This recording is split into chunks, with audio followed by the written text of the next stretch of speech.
Welcome to our online worship experience. We're so glad you're here. Today we are continuing our series, Road Trip, Riding Shotgun with Paul. Kids and students, your experiences are available on Facebook. Follow our Kids Link or Next Gen Facebook page to join in. And if you're joining us through Facebook or YouTube, we encourage you to like, share, and subscribe. And if you need prayer or have any questions, click the link to fill out a connection card. Enjoy the service. Thank you.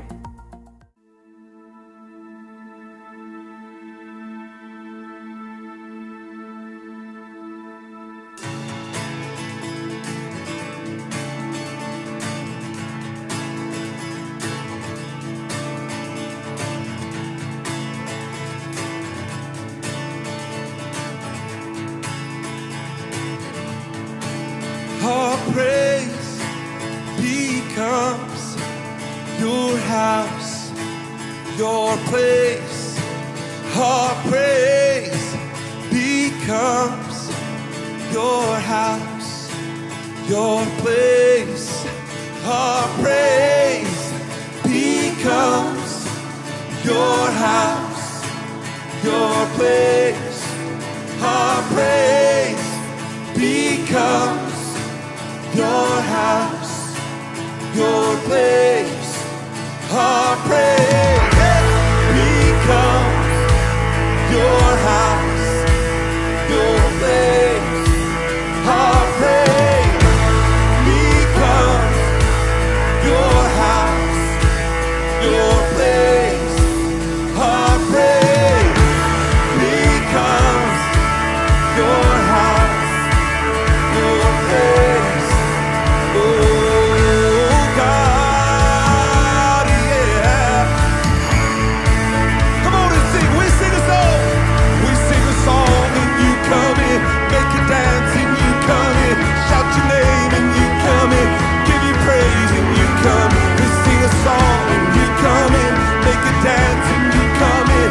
Shout your name and you come in. Give you praise. You inhabit the praises of your people. You inhabit the praises of your people. Our praise becomes your house, your place. Our praise becomes your house, your place. Our praise becomes your house, your place.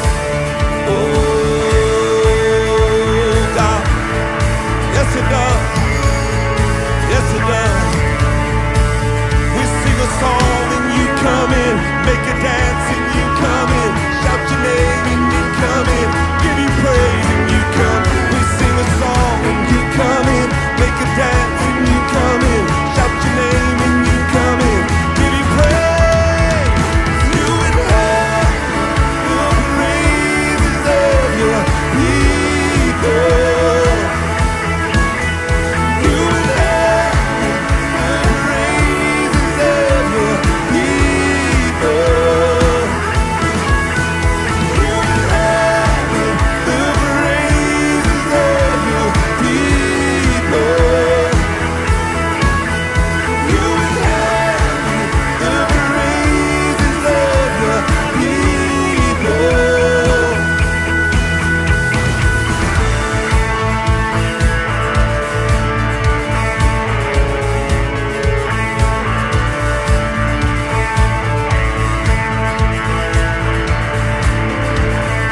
Love it when we sing to you, God.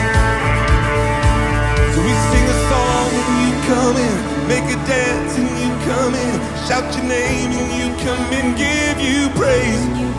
We sing a song and you come in, make a dance and you come in, shout your name, give you praise and you come in. We sing a song, you come in, make a dance and you come in, shout your name and you come in, give you praise and you come. We sing a song and you come in, make a dance and you come in, shout your name and give you praise. You inhabit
Spirit comes, you change everything.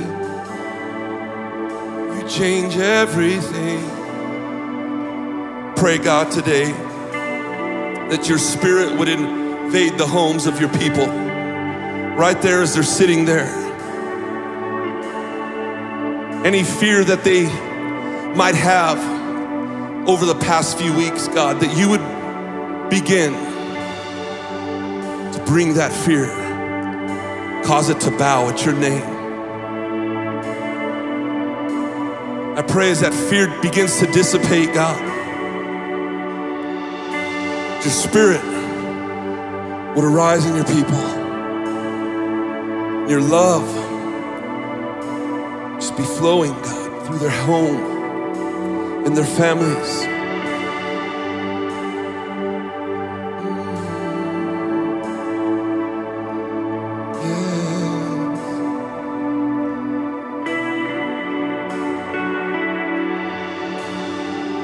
Spirit, break out. Break our walls down. Spirit, break out. Heaven, come down.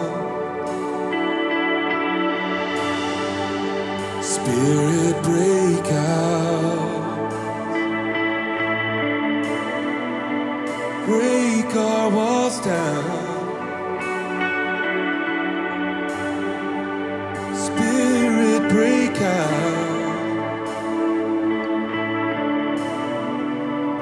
Heaven, come down. Spirit, break out. Break our walls down. Spirit, break out.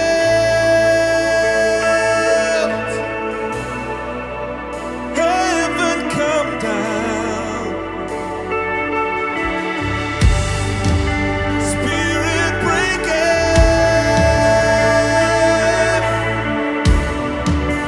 Break our walls down. Spirit, break out.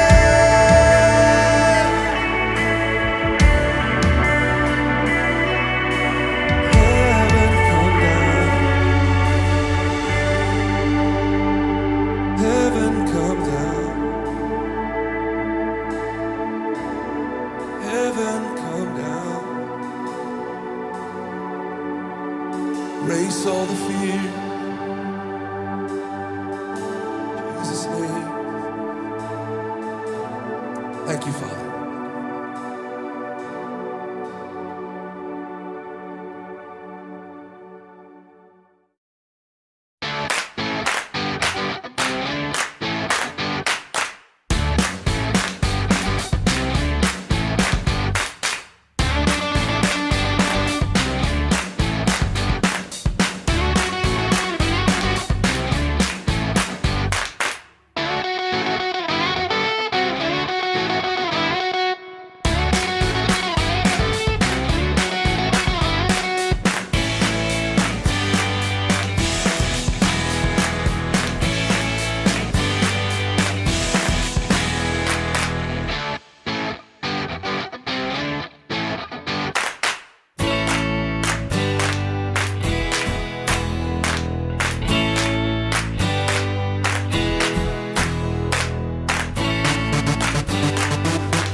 Welcome to Landing Place Church. We're in episode 5 of our series Road Trip. We are riding shotgun with Paul. Hey, some of you have been asking, hey Mark, are you really filming on location at different places, or you just got a great green screen behind you? And the truth is, oh no, we are definitely on location. And if you think about it, most of Jesus' teaching, most of Paul's teaching was really outside. They didn't do a lot inside buildings. They were out where the people were. And so we thought in this series, while we're not in the building, wouldn't it be great if we could go out? Now, here, I made the offer this week in staff, and I said, hey, if you want to send me and the team to the Mediterranean, we could actually film from real locations exactly where Paul was, but it kind of got shot down. So here we are. We're in Thessalonica today, which is a port city. And I don't know where you've been traveling this summer, but I know for Karen and I, we did not make it to Thessalonica, but we did drive to Illinois for a wedding this past week where there were lots of cows and lots of corn, and we want to see where you're headed in this series. So if you want to go ahead and grab a picture of you and your family wherever you're going, and I realize it may not be exotic locations this summer, take a picture and go ahead and hashtag that thing, LPC Road Trip. We would actually love to see where you are. Now let's just be honest, 2020 has not been the year that probably most of us hope for, has it? Most of us have had summer plans certainly disrupted. Many of us have had it canceled. And I don't know about you, every time I turn on the news, it seems like there's bad news. And I don't know, I am always ready for some good news. Aren't you ready for good news? We have our staff meetings. One of the first things we do, we pray, and then I say, okay, tell me some good news. Give me some good news. And everybody kind of goes around and go, oh, this is happening or that's happening. And I love good news. And the truth is, the big idea for today is this. Good news was meant to be shared. I mean, you think about it, something good happens to you, you can't wait to tell somebody. You get engaged, girls, and man, you can't wait to flaunt that ring around and look at my ring, I got engaged. Or maybe you got pregnant and you plan on getting pregnant. You can't wait to tell people. Maybe you bought a house. Shoot, in this time of Corona, I'm even excited about being able to sit down at a restaurant. I'm taking pictures and posting that thing, and like, we're eating outside, we're eating inside, even better. Good news, absolutely meant to be shared. Paul had good news. Paul's life was going in one direction, and then he encountered Jesus, and it went in a different direction, and Jesus changed Paul's life. And it was such good news for Paul that he could not wait to share it with everybody that he encountered. Every town he went to, Paul's saying, hey, I got good news for you. Hey, let me share the good news. Let me share about this guy named Jesus that I ran into, and he changed my life. But good news isn't always received well by everyone. And up in the last 4 stops of this road trip series, we've sort of seen Paul meet with some resistance of people who weren't that excited about the good news. So today we're going to pick up our next road trip stop. And we're going to pick it up in Acts 17, verse 1 and 2. It says this, Paul and Silas then traveled through the towns of Amphipolis, Greek words are hard, and Apollonia, and then they came to Thessalonica, where there was a Jewish synagogue. Now, as was Paul's custom, he went to the synagogue service, and for 3 Sabbaths in a row, he used the scriptures to reason with people. Now let's talk about this port city of Thessalonica. This was a happening city in Paul's day. There's about 200,000 people there. This city was second only to Athens in population. Now the city was originally named Therma because it was built on hot springs, very much like we have here in Colorado, like Glenwood Springs, somewhere up in Buena Vista. Therma was the original name. But it was renamed, get this, in 315 BC by a guy named General Cassander, and it was named after his lovely wife, who was named Thessalonica. Now, how did Thessalonica get her name? Well, very interestingly enough, the day she was born, her military father had just completed a campaign and won a battle against the Thessalians. And so he thought a great name for his freshly born daughter would be Thessalonica, which basically means we beat the Thessalians. I mean, thank God he didn't have a victory at the Bay of Pigs, right? Now, Thessalonica was actually a half-sister to Alexander the Great, and so Thessalonica got its name after this woman. Now, Thessalonica is still a thriving city today, and what made it famous and what made it influential was its geographic position.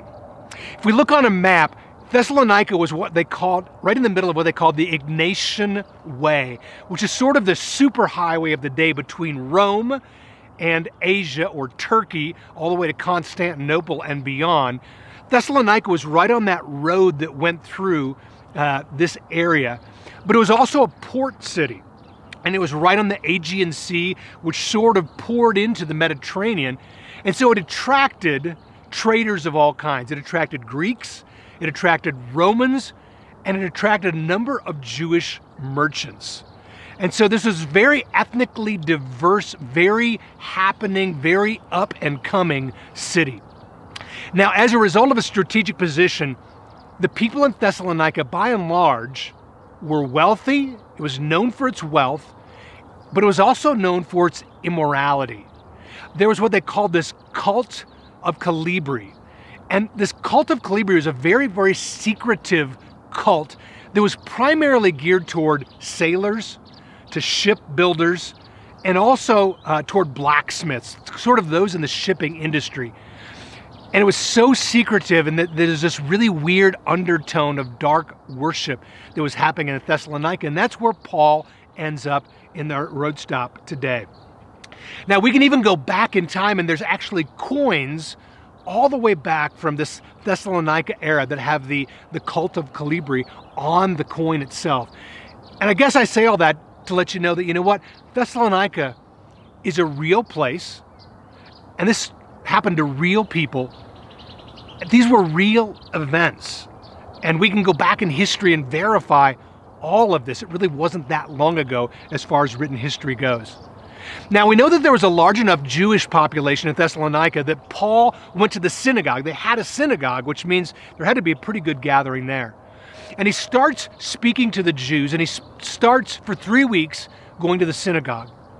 And it's kind of interesting to see how they responded, because he would sit and he'd reason with them and go, look, all the Old Testament scriptures that you read point to a Messiah. You've been waiting for a Messiah to come. And the Old Testament describes in great detail who the Messiah is going to be, what it's going to look like, where he's going to be born. And Paul comes along and goes, look, Jesus is that guy. He's the guy that you've been looking for. He fulfilled all these scriptures, and he begins to reason with them. Paul says, look, I've got good news to share with you, and I can't wait to share. And for you and I, for those of us who call ourselves Jesus followers, we have good news. But sometimes I think we don't really think about it as good a news as Paul did. And so I want to answer the question for you today, and for me, why is the good news such good news? Like, what is so good about the good news of Jesus? And there are really 3 things I want to look at that we learned from our story today. The first is this: the good news is for everyone.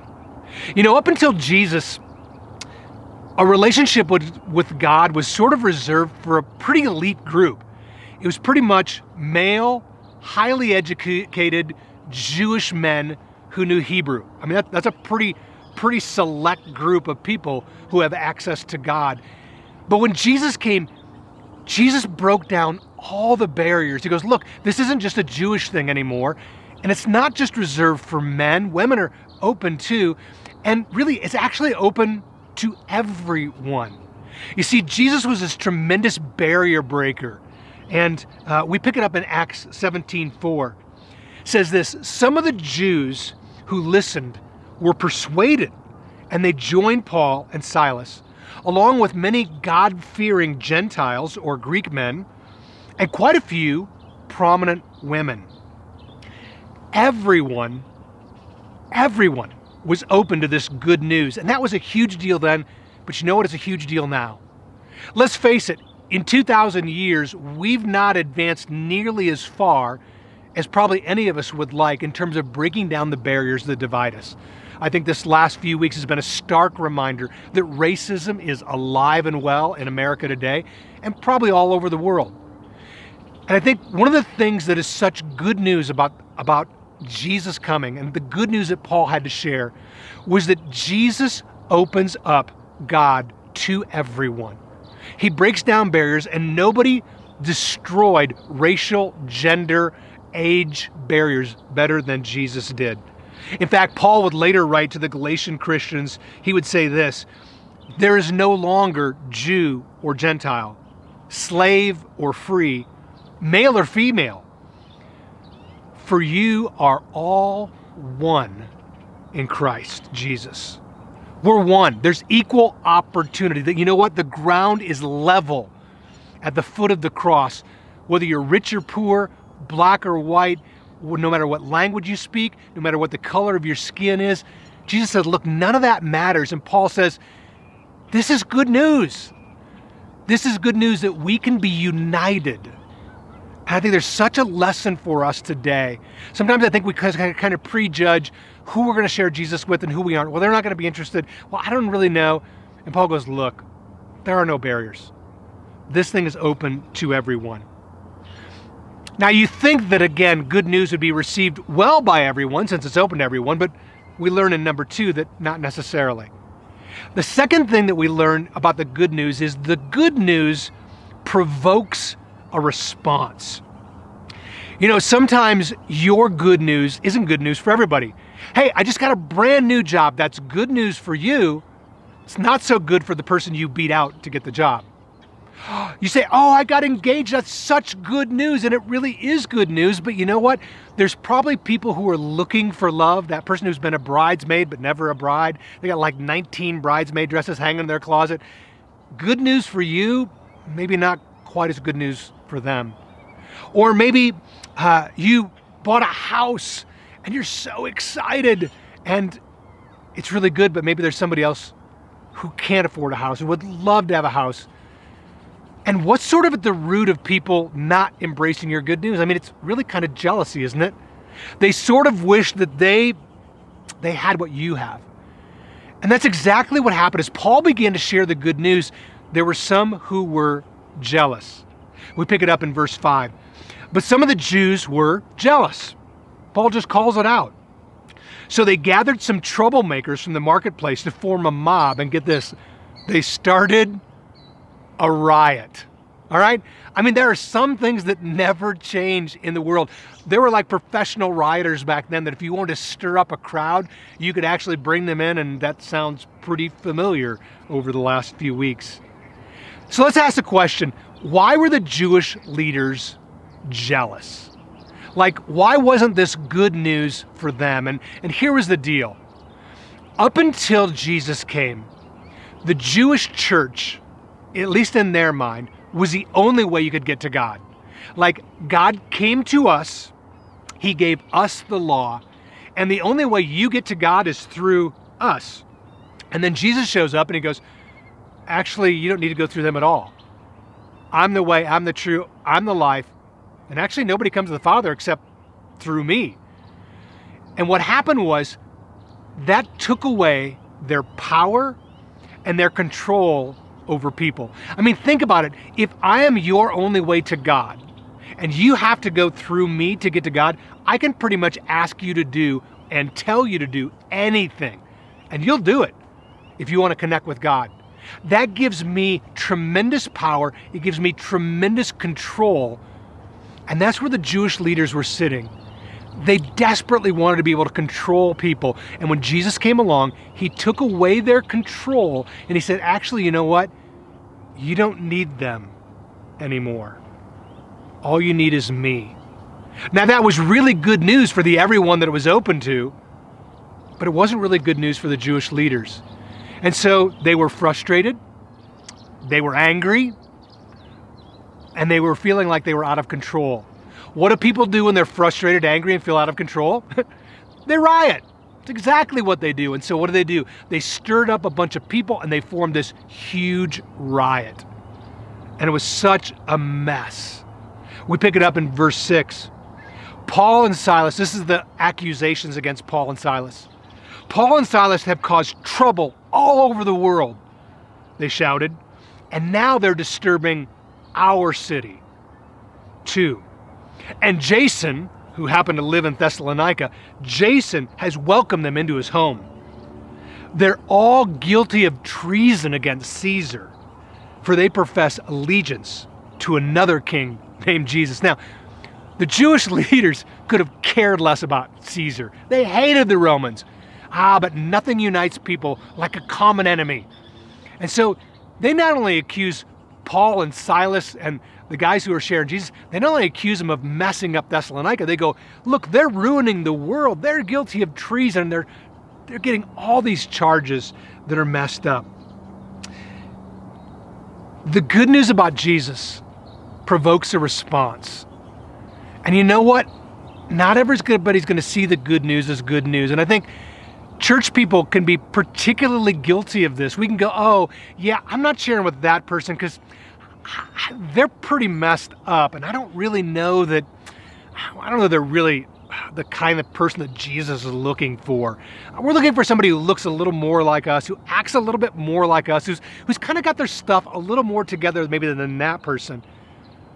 And I don't know where we ever got that, because it definitely wasn't from Paul and it wasn't from Jesus.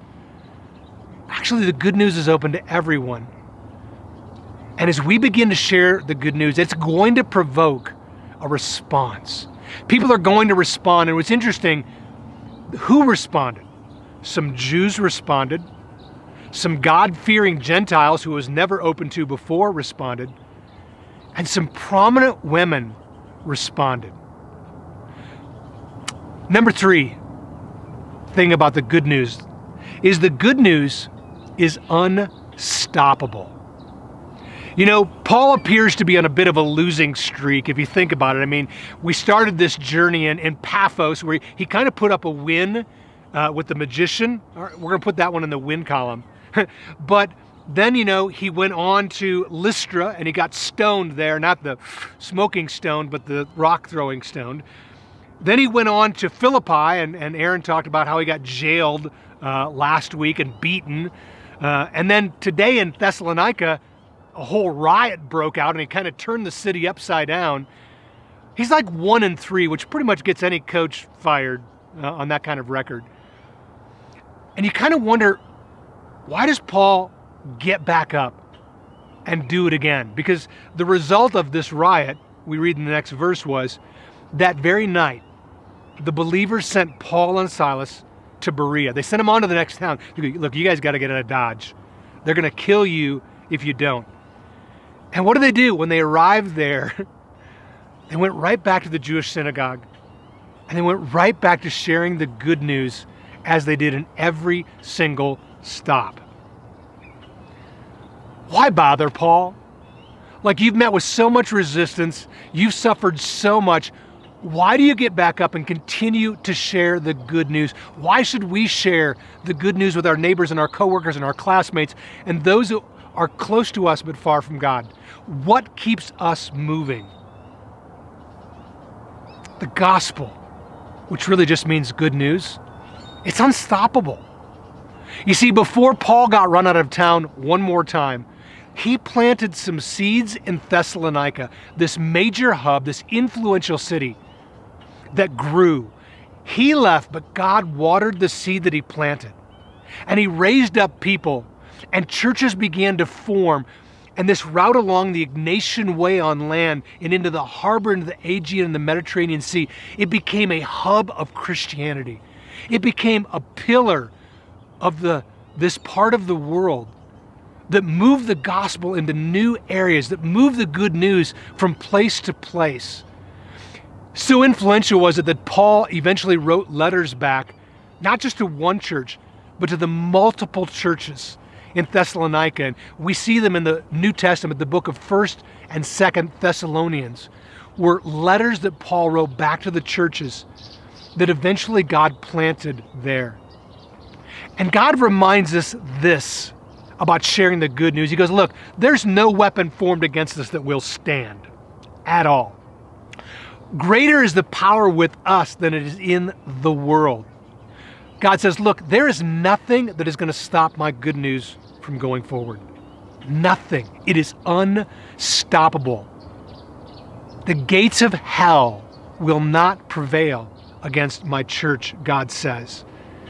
I've read the end of the book, and for those of us who decide to follow Jesus, for those of us who embrace the good news, guess what? We win. Not only do we win, but everyone we share the good news with that says, you know what, I want to follow Jesus, they win too. So what's our takeaway from this stop here in Thessalonica, this harbor town where boats are ready to go out, where fishermen are getting ready to fish for the day? What is our takeaway from this particular city? Our takeaway is this: we have good news to share. It's the best news in the world, actually. It's for everyone. It breaks down every barrier that divides us in our world today. It's what unifies us, actually. It provokes a response, and it's a force that's going to move forward, whether through us or through someone else. But you and I, we were created by God to do one thing. Just one thing. We were created to connect with the God of the universe, to follow Jesus, and to share the good news. 2020's been a messed up year. It really has. There's been lots of disappointment. There's been lots of challenges. There's been lots of division. And we're reminded today that the words that were written 2,000 years ago are the answer to every single one of those problems. Because we all know someone today who needs some good news. We know someone today who's broken and lost and hurting and feeling marginalized. And we have the answer. The question for you and I today is, will we be the ones to share the good news? Will we be the ones to respond to the call of the world who's looking for answers? And we have the answer. Today, my prayer is this: that you'll identify one person in your life, one person that you know, they need some good news today. Will you be the one to share it? And I want to pray because Paul, Peter, the earliest followers of Jesus, they were empowered by the Holy Spirit to do the one thing that God called them to do. Maybe you feel inadequate. Maybe you feel like you don't have the words to share. Maybe you feel like, I don't know, I have all this resistance against sharing the good news. I want to have you pray, and I want to pray for you, that you would be empowered by the Holy Spirit to do the one thing God called all of us to do. And maybe you are that person today. Maybe you're the one who needs the good news. And today, my prayer is that you will begin to follow this man named Jesus who turned the world upside down, because he has something for you today you and I, we both desperately need. Let's pray. God, we thank you so much for Paul's obedience to just continue to go from place to place to share the good news. For some of us today listening, we need some good news today. We need to break down some of those things that are bothering us, that are challenging to us. And Jesus, you are the answer. And so right now, we just pray, Jesus, will you come into our hearts, into our lives? Will you forgive our sins? And will you give us purpose and meaning? And will you help us do the thing that you've called us to do? Will you help us take the good news into this world? For those of us who call ourselves Jesus followers, Holy Spirit, would you come right now? Would you fill us again? Would you empower us? Would you give us the words to share the good news that you have for people? The good news is that there's more to life than this life. The good news that there is hope, that there is forgiveness, that there is meaning and purpose in life. We have such good news because of you. And would we share it with everyone that we encounter? Thank you. We love you. And we look forward to what you're going to do in us and through us as we mobilize out of a church building and we go into our places of life and we share the good news with those that we love. We ask this in Jesus' name. Amen and amen. Well, I want to turn it over to Ernest and Shannon now, and they're going to give you the question that I would love for you to think about, and that is this: who needs to hear the good news in your life? And will you be the one who shares it with them? Ernest and Shannon, take it away. Thanks for joining us. If you are new to faith and want to know what's next for you as a Jesus follower, or if you want prayer, click our link for the connection card. If you wish to live generously, you can give online by clicking the generosity link provided. Thank you for partnering with us to invest in what God cares about the most, people. In response to today's message, we would love for you to process this question. Who needs to hear the good news about Jesus? And will you be the one to share it with them? Let's continue this discussion with the online host or someone you know.